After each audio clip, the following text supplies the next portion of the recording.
Son lien avec la présidence de la République a commencé bien avant sa candidature. Depuis plusieurs mois, Valérie Pécresse est en campagne pour l'élection présidentielle de 2022, dont le premier tour aura lieu le 10 avril prochain.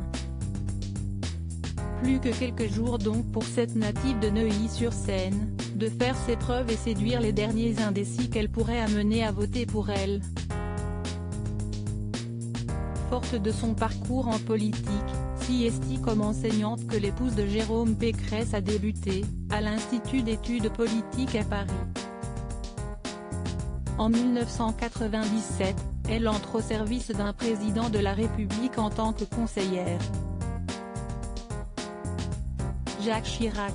Une drôle de coïncidence, quand on sait que le grand-père maternel de Valérie Pécresse a soigné Laurence Chirac, qui souffrait d'anorexie depuis ses 15 ans. Si estie en 1973 que le diagnostic tombe pour la fille aînée des Chirac, qui lors de vacances en Corse avait contracté une méningite et cessé de s'alimenter.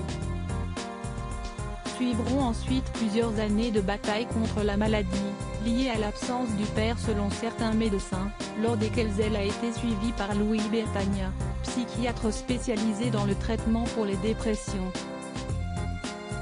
Praticien attaché dans le service de psychiatrie de l'hôpital Cochin de 1955 à 1985, le grand-père de Valérie Pécresse a notamment été le médecin d'André Malraux, à partir de 1966 jusqu'à sa mort.